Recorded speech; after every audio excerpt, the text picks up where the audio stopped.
Hello student, अस्सलाम वालेकुम, welcome again बाबा। Previous lecture में आपने टॉर्क के बारे में बताया था। टॉर्क के कुछ एमसीक्यूज हमने करे थे ना। एग्जैक्टली इसी तरह से टॉर्क से रिलेटेड एक और चीज़ है जिसकी तरफ हम जाते हैं, that is the couple of forces. क्योंकि टॉर्क एक फोर्स की वजह से भी पैदा होता है।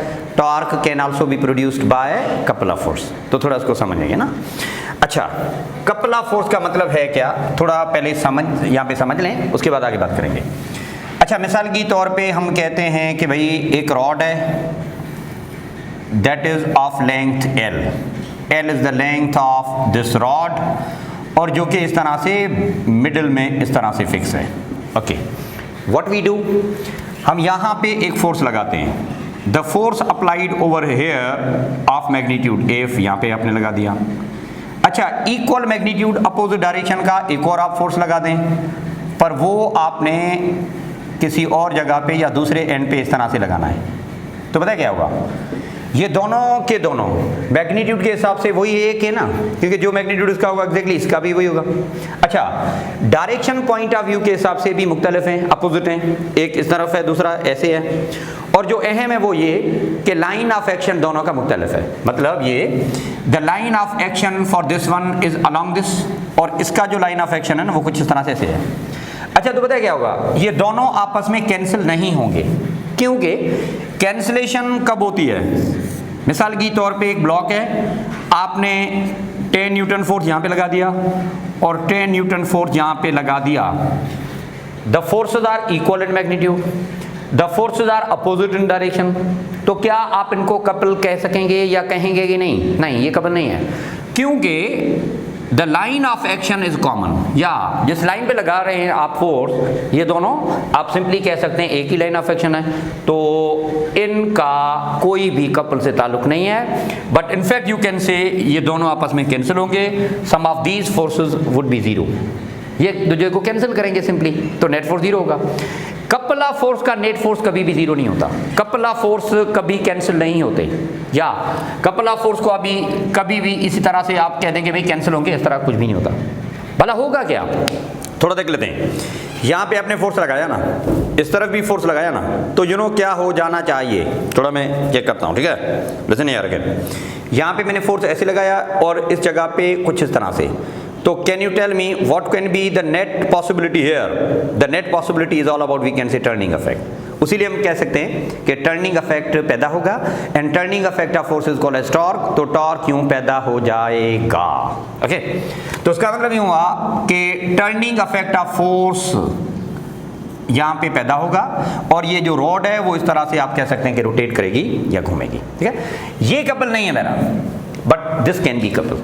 तो कपल ऑफ फोर्स के लिए लाजमी क्या है, ये थोड़ा हम देख लेते हैं, ये थोड़ा हम पहले समझ लेते हैं। कपल ऑफ फोर्स का मतलब क्या, द पेयर ऑफ फोर्सेस, मतलब दो फोर्सेस आपके होने चाहिए, इक्वल इन मैग्नीट्यूड। मैग्नीट्यूड क्या होना चाहिए, लाजमी तौर पे इक्वल। अच्छा, अपोजिट इन डायरेक्शन, जो डायरेक्शन है वो भी क्या होना चाहिए, opposite. But are acting at different line of action, इनका जो लाइन ऑफ एक्शन है ना वो मुख्तलिफ होना चाहिए। ये हमेशा के तौर पे आप कह सकते हैं कि ये कपल है। कपल आप इनको कहेंगे, ठीक है, ये कपल नहीं है, सिर्फ ये कपल आप कह सकते हैं, पहली बात ये।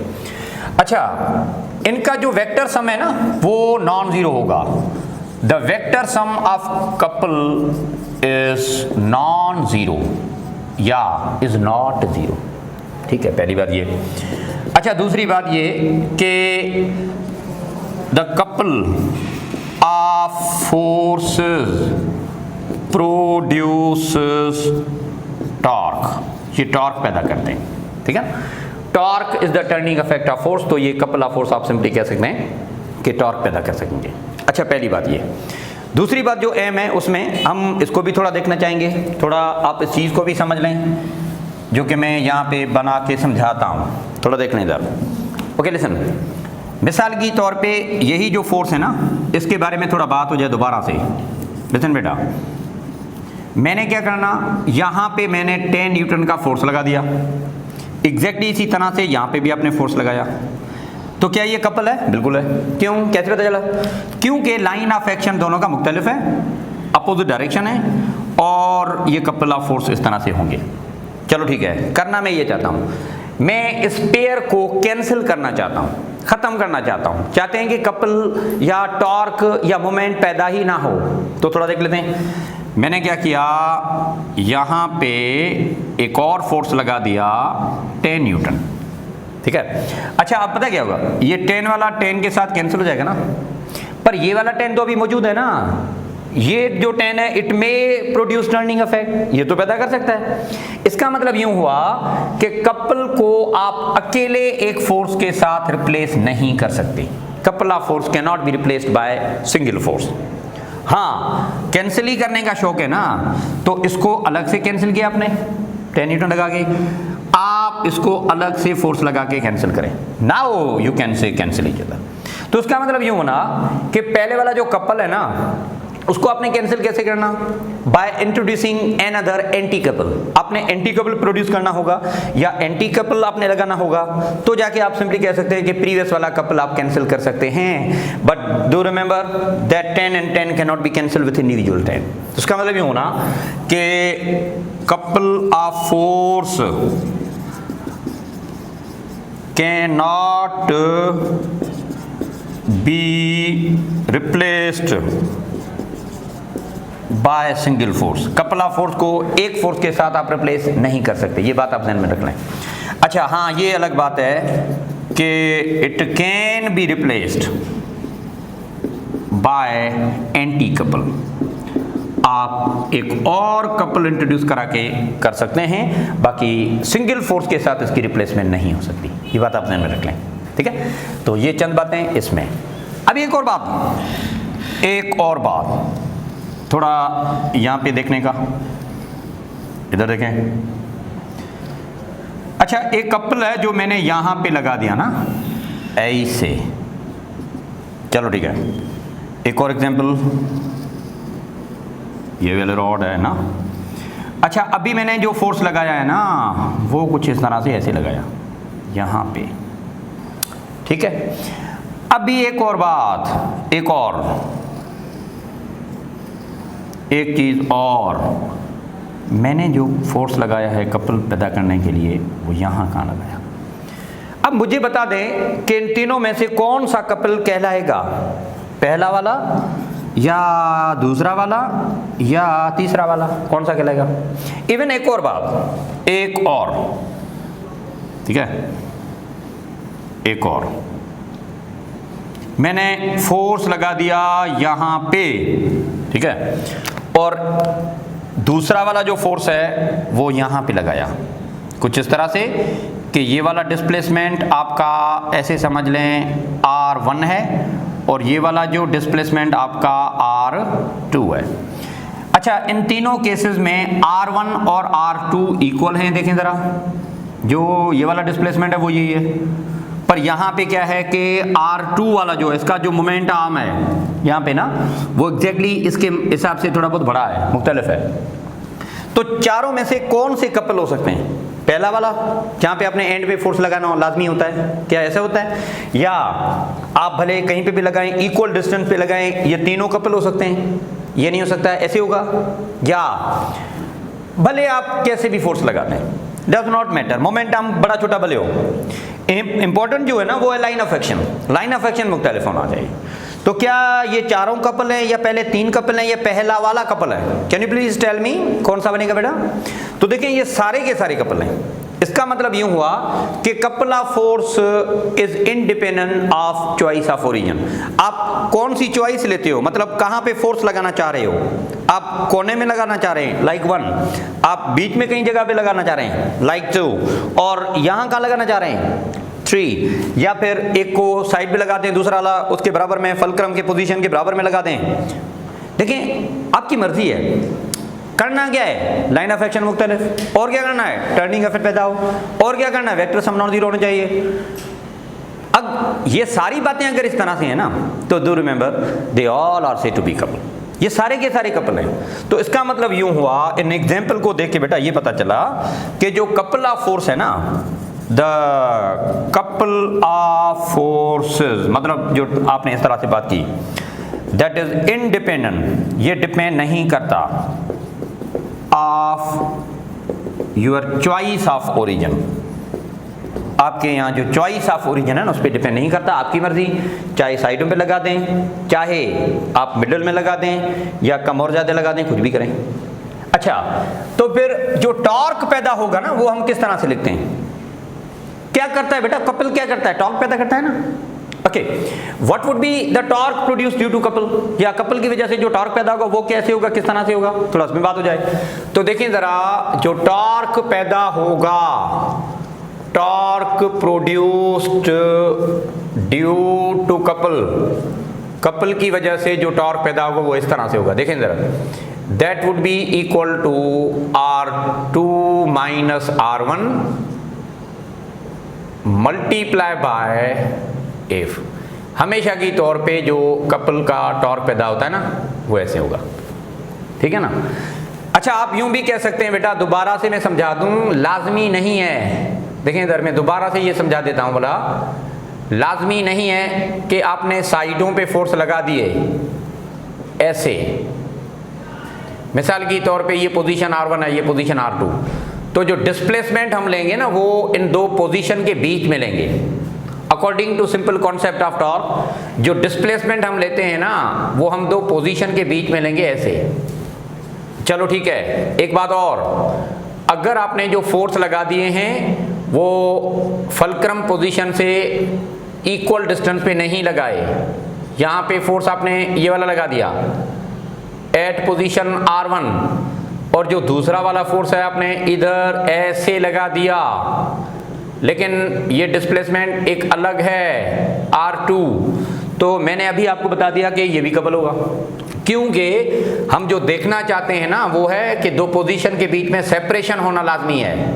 यहाँ पे जो बनेगा फिर भी R2 माइनस R1 बनेगा ना, यहाँ पे भी ऐसे था। उसीलिए डू रिमेंबर भाई कि टॉर्क ड्यू टू कपल आप लोकेशन पे डिपेंड नहीं कराते, मतलब ये डिपेंड नहीं करता, आपकी मर्जी है। हाँ, ये है अहम कि two position must be separated, इनका लाइन ऑफ एक्शन अलग होना चाहिए, भले एक करीब है दूसरा इस तरह से है, या ये वाला इधर है वो वाला भले कोने में है, so that can be couple as well, ठीक है। तो ये छोटी सी कहानी कपल ऑफ फोर्स के हिसाब से हो गई। कपल ऑफ फोर्स क्या पैदा करता है? टॉर्क पैदा करेगा, ठीक है। तो ये छोटी सी कहानी हो गई इसमें, चलो ठीक है। अफेक्टिव टॉर्क कौन पैदा करता है, सिंगल फोर्स या कपल? कपल करता है। मिसाल की तौर पे, अच्छा कपल के एग्जांपल आपको बता दूं, बाइक जब आप चलाते हो ना तो बाइक की स्टीयरिंग जो है वो हम इस तरह से टर्न करते हैं ऐसे, इसका मतलब है एक हाथ वाला जो फोर्स है वो आपने यूं लगा दिया और एक वाला ऐसे लगा दिया। गाड़ी का जो स्टीयरिंग है उसमें भी वही बात है कि एक हाथ को नीचे करते हैं, दूसरे वाले को ऊपर करते हैं ऐसे, जब ये इस तरह से टर्न होगा। अच्छा, बड़ा वाला जो स्क्रू ड्राइवर होता है जो आमतौर पे गाड़ी का जो टायर खोलने में इस्तेमाल होता है ना, ओके, तो वहाँ पे भी ऐसा ही होता है ना भाई कि एक हाथ से आपने क्या करना, उसको अपनी तरफ खींचना है तो दूसरे हाथ को दूर करना होता है, या पाँव से ऐसे ऐसे करते हैं, है ना। तो ये छोटी सी कहानी कपल ऑफ फोर्स के लिए काफ़ी सारे एग्जाम्पल हैं। Torque due to couple is much effective than torque due to single force, ये बात आप जहन में रख लें, ये बात आप जहन में बिठा दें, दैट्स इट, हो गया, ठीक है। अब हम चलते हैं नेक्स्ट पे, जो कि है सेंटर ऑफ मास और दूसरा है सेंटर ऑफ ग्रेविटी। ये दो चीज़ें अहम समझेंगे। सबसे पहले हम आते हैं इस चीज़ पे, सेंटर ऑफ मास का मतलब है क्या? सेंटर ऑफ मास क्या मतलब? मास का सेंटर मतलब जहाँ पे मास मैक्सिमम हो, बड़ा सादा तो है यार। तो उसका मतलब एक डेफिनेशन आपने नाम से बता चली यहाँ पे कि the point at which mass of body is said to be maximum, ये जगह सेंटर ऑफ मास कहलाती है। बड़ा सिंपल है, जैसा कि आपने पढ़ा होगा भाई, एटम का सेंटर ऑफ मास कहाँ पे होगा? जहाँ पे न्यूक्लियस है। सर्किल का कहाँ होता है? जहाँ पे सेंटर है। तो बड़ी सादी सी बात है, चलो ठीक है। But this one is not enough, ये इनफ नहीं है, चंद बातें और भी हैं। कौन सी? जरा देखें। मिसाल की तौर पे there is a block rest on this surface, ये ब्लॉक है जो कि सरफेस पे मौजूद है। मैं ये करना चाह रहा हूँ इसको थोड़ा डिस्प्लेस ले जाना चाहते हैं ना, हम इसको थोड़ा आगे की तरफ डिस्प्लेस करना चाहते हैं, तो हमने क्या करना, फोर्स लगाना भाई। अच्छा, मैंने इस जगह पे फोर्स लगा दिया F1, मैंने एक और फोर्स लगा दिया इस जगह पे F2, हमने एक और फोर्स लगा दिया इस जगह पे, दैट इज F3।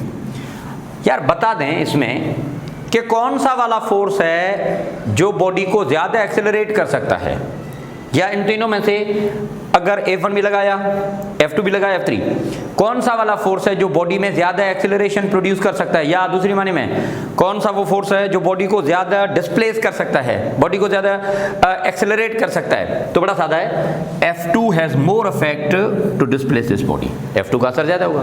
क्यों?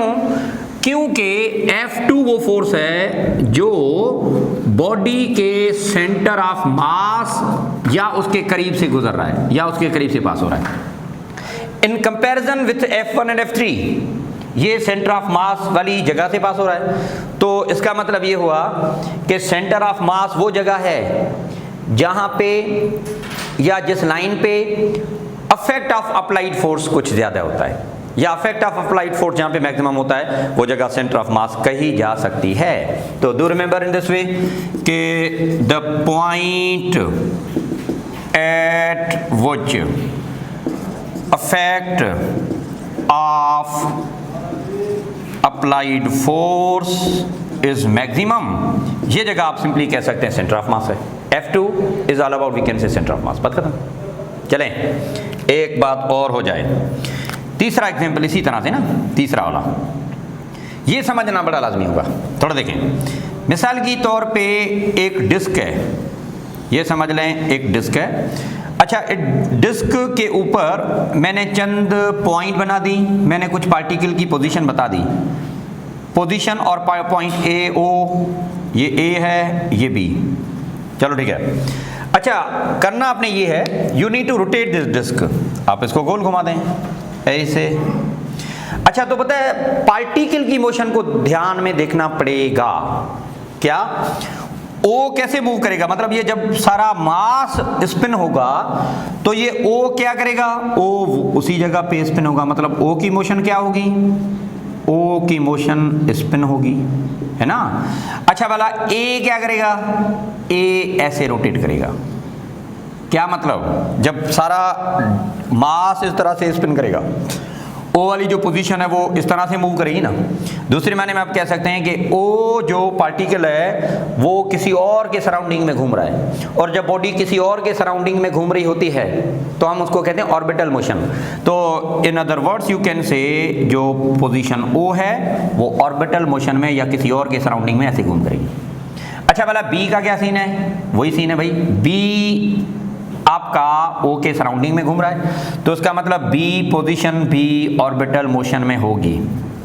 तो centre of mass with respect to this motion हम किस तरह से डिफाइन करेंगे, सेंटर ऑफ मास वो जगह है जो बॉडी की मोशन बताती है।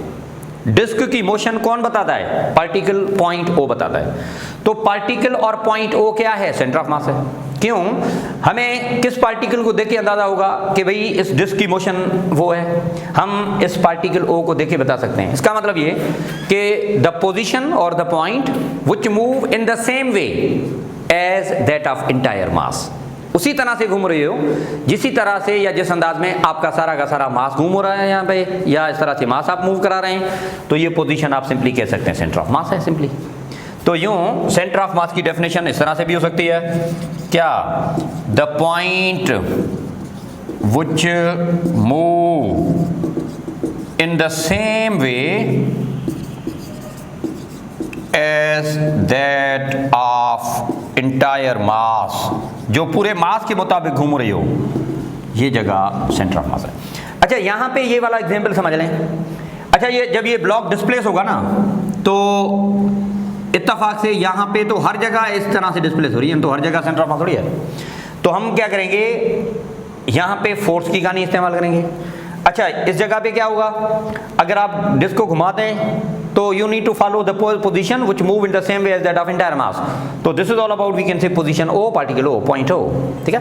तो ये कहानी भी आप इस तरह से डिफाइन कर सकते हैं, ठीक है। तो सेंटर ऑफ मास इस तरह से होगा। अच्छा, अब ये बात आपने देखनी पड़ेगी वो ये कि जितने भी हमारे यहाँ रेगुलर सॉलिड्स हैं ना, रेगुलर सॉलिड का मतलब क्या, थोड़ा इधर मैं बना देता हूँ, ये थोड़ा देखेंगे। मिसाल के तौर पे मैंने सर्किल बना दिया, रेगुलर है। सर्किल का सेंटर ऑफ मास उस जगह पे होगा जहाँ पे इसका ज्योमेट्री का सेंटर है। रेक्टेंगल की बात कर लें ज़रा, या स्क्वायर की बात कर लें ज़रा, जहाँ पे उसका ज्योमेट्रिक सेंटर होगा वहाँ पे होगा। आप ट्राइगोनल की बात करें या ट्राइंगल की बात करें इस तरह से, तो जहाँ पे इसके मीडियन इंटरसेक्ट होते हैं ना, सेंटर ऑफ मास यहाँ कहाँ होगा। तो जितने भी रेगुलर सॉलिड हैं, मैं जनरली बात कर रहा हूँ, उनका सेंटर ऑफ मास किस जगह पे होगा, that lies at geometric centre. जो उनके ज्योमेट्री का सेंटर है ना, सेंटर ऑफ मास वहाँ पे होगा। पर अगर आप कोई इरेगुलर ले लें तो क्या बनेगा सर, वो इरेगुलर सॉलिड की बात कर लें। अच्छा, रेगुलर से मुराद ये कि मिसाल की तौर पे ये कुछ इस तरह से ऐसे है, ठीक है। अच्छा, ये तो रेगुलर नहीं है ना, हाँ ये तो रेगुलर है। भला इसका क्या, तो हम बात ये करेंगे कि वो जगह जहाँ पे मास मैक्सिमम हो वहाँ पे सेंटर ऑफ मास है ना बेटा, तो इसका सेंटर ऑफ मास वहीं कहीं होगा जहाँ पे आपको ज़्यादा मास दिख रहा है। यहाँ कहाँ दिख रहा है, इस एरिया में दिख रहा है, इस पोर्शन में ज़्यादा दिख रहा है। चलो ठीक है, ये बड़ा वाला पत्थर है, कह गए भाई इसको उठा के एक जगह से दूसरी जगह पर ले जाएं। हम अगर यहाँ से पकड़ के ले जाएंगे ना, तो हमारा जो इफेक्टिव फोर्स है वो इतना नहीं होगा। पर आप बीच में से पकड़ के इसको उठा के जलाएं ना, तो इसका मतलब ये कि you can easily displace this particular one, या आप इसको मजे से एक से दूसरी जगह पे ले जा सकते हैं। इसका मतलब ये कि you have applied the force at the position where centre of mass is maximum. इसका मतलब ये हुआ कि सेंटर ऑफ मास इसका यहाँ होगा, ठीक है। तो रेगुलर में भी होगा अंदर, पर एक पर्टिकुलर जगह पे नहीं होता जैसा कि होता है, ठीक है। जहाँ पे मास आपको ज़्यादा दिख रहा है ना, वहाँ पे होगा। अभी मैं हूँ ना, मेरा सेंटर ऑफ मास कहाँ पे होगा, जहाँ पे टमी शमी या जहाँ पे आपको दिखता है कि मास मैक्सिमम है, ठीक है। तो हम सिंपली इसी बात कर सकते हैं कि भाई मास जहाँ पे मैक्सिमम हो वो जगह सेंटर ऑफ मास कहलाती है। बात आई समझ में, दैट्स इट। चलो ठीक है, ओके। सारी बातों को देख के ये पता चला कि सेंटर ऑफ मास जो पोजीशन है ना, वो हमेशा बॉडी के अंदर ही रहती है, बॉडी के बाहर नहीं होती। ये बात आप ध्यान में रख लें कि कुछ भी हो जाए, centre of mass always lies with in the body. Centre of मास हमेशा की तौर पे बॉडी के अंदर ही होता है, बॉडी से बाहर नहीं होता, इस मास के बाहर नहीं होता। बात आई समझ में। तो ये छोटी सी कहानी इस सेंटर ऑफ मास की सिस्टम। चलो ठीक है। अच्छा, अब हम इसी में एक और बात करना चाहेंगे, वो ये centre of mass for system of body. मिसाल की तौर पे बड़ा सादा मैं मिसाल लेता हूं, कोई एक सिस्टम हो जिसमें एक से ज्यादा मासेस हों, जैसा कि क्लास है ना, टीचर और स्टूडेंट, ये सारा एक सिस्टम है ना, तो यहां पे सेंटर ऑफ मास कहां पे होगा। चलो ठीक है, सोलर सिस्टम की बात कर लें जिसमें प्लैनेट्स आपके यहाँ बहुत हैं, आपका स्टार द ग्रेट सन भी है, तो बता दो सारे सिस्टम का सेंटर ऑफ मास कहां पे होगा। तो we need to follow the position के अगर आप सिस्टम ले लें कोई भी, तो वहां पे सेंटर ऑफ मास किस तरह से लोकेट किया जाए, तो उसके लिए थोड़ा ध्यान में रख लें। यह है कि भाई मिसाल की तौर पे हम क्या है कि 4 सिस्टम या 4 मासेस मुख्तलिफ ले जाना चाह रहे हैं। थोड़ा देख लें, मिसाल की तौर पे एक पार्टिकल है वो ये m1, अच्छा दूसरा वाला पार्टिकल ये m2, तीसरा वाला पार्टिकल थोड़ा बड़ा लेते हैं इस तरह से m3, और ये रहा आपका m4। अच्छा, तो हम पता क्या करेंगे, हम इनकी लोकेशन पहले डिफाइन करेंगे।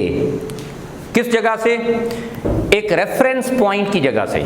मिसाल की तौर पे 4 बड़े बॉल है, मैंने इस तरह से रैंडमली रख दिए, 4 बॉल है, उनका सिस्टम है, ठीक है। अच्छा, इनके बीच में कुछ भी नहीं है, मैं शुरू यहां से कर रहा हूं, तो ये जगह मेरी रेफरेंस पोजीशन कहलाएगी। इसको हम कहते हैं इन टर्म्स ऑफ मैथमेटिक्स और फिजिक्स, इनको हम कह सकते हैं ओरिजिन ऑफ कोऑर्डिनेट सिस्टम, ठीक है। तो ये आपका रेफरेंस पोजीशन है, ओरिजिन है, यहाँ पे आपने शुरुआत करनी है। अच्छा, फिर हम इस जगह के मुताबिक इसको लोकेट करेंगे, जैसा कि ये तो ओरिजिन पे है ना 0,0, अच्छा, ये वाली कोई ना कोई पोजीशन होगी, समझ लें इसकी पोजीशन कोई ना कोई होगी, ये वाली भी कोई ना कोई पोजीशन होगी, इसकी भी एक्स वाई होगी विथ रिस्पेक्ट टू एक्स और विथ रिस्पेक्ट टू वाई। तो हम क्या करेंगे, इन चार मासेस और इन चार पोजीशन को देख के हम इनका सेंटर ऑफ मास या सेंटर ऑफ मास की पोजीशन या जगह बता सकते हैं। ठीक है, तो चलो देखते हैं कि क्या होगा।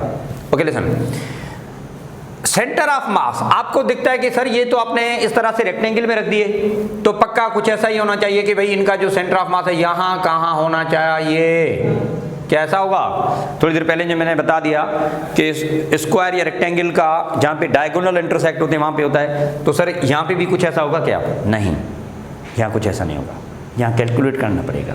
यहाँ पे देखिए हमें क्या, अच्छा तो सेंटर ऑफ मास इस सिस्टम का मालूम करना होगा।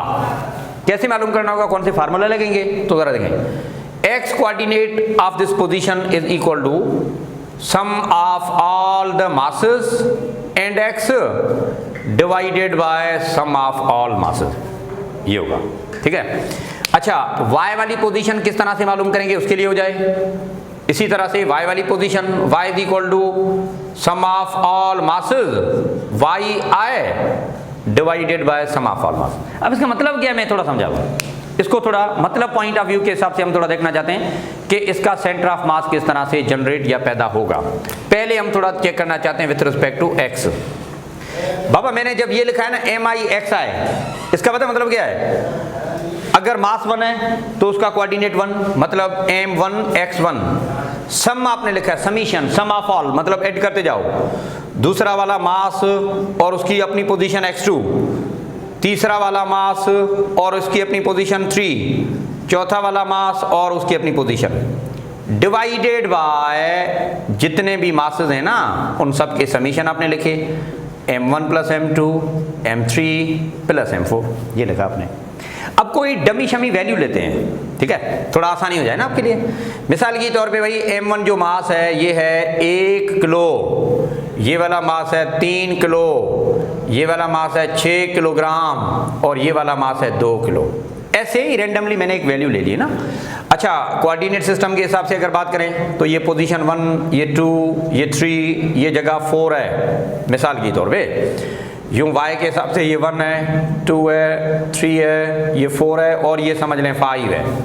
तो हम वैल्यू पुट करेंगे यहाँ पे, कौन सी किस तरह सी, तो ज़रा देखें M1 कितना आपने लिया, 1 है। अच्छा इसका x वाला कोऑर्डिनेट क्या है, ये तो 0 है ना, छोड़ दें इसको। M2 आपका कितना बेटा, 3 किलो और इसकी अपनी पोजीशन कौन सी है, 4, 4। M3 आपका कितना है, 6 किलोग्राम।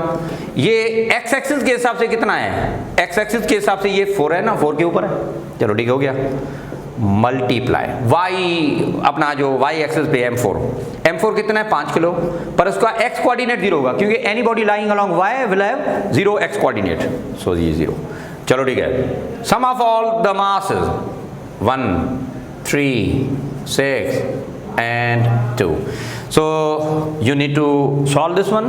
ये तो वैसे भी 0, ये वाला भी 0, 3 4s are 12 plus 6 4s are 24 divided by ये 8, 9 और 3 12। ठीक है, चलो ठीक है, अब आप इसको सॉल्व करें जो भी बने। 12 plus this one will have 36 upon 12। So x coordinate आपको मिला x इज इक्वल टू 3। ठीक है, आपको x वाली जगह मिल गई। चलो ठीक है, इसी तरह से y भी ढूंढ लेते हैं। अच्छा y का क्या सीन है, वही सीन है जो अभी आपने मालूम करा, क्या कि sum of all m into y, मतलब masses multiply by y coordinate individually and then you need to add all. Exactly इसी तरह से m1 y1, m2 y2, m3 y3, m4 y4 divided by sum of all the masses m1 plus m2 plus m3 plus m4, ये सारे करने हैं इस तरह से। तो y would be equal to m1 कितना है आपके यहाँ मौजूद है जो 1 है। अच्छा इसका y वाला 0 है ना। अच्छा m2 कितना है 3 है, इसका y वाला भी 0 है। m3 कितना बाबा 6 और इसका y कितना, इसका जो y कोऑर्डिनेट है वो कितना ऊपर है, ये 5 है। चलो ठीक है, प्लस अच्छा M4 कितना है 2 किलो, और इसका अपना y वाला कितना है, इसको भी थोड़ा देखना पड़ेगा, that is all about we can say 5 इसका है, divided by sum of all the masses, कितने मासेस हैं 1 3 6 प्लस 2, ये 2 है, ठीक है 2 किलोग्राम है ना इस तरह से। चलो ठीक है, अब आप इसको करें सॉल्व, जो जवाब आए देख लेते हैं, ये वाला 0, ये वाला 0, ठीक है। अच्छा 6 5 are 30, 2 5 are 10, 30 plus 10 40, 40 divided by 12, तो कितना बनेगा, can you tell me, 3 point something बनेगा, 3 12 are 36, 4 बचेंगे, फिर दोबारा से 3.33, आपको क्या मिला, y मिला।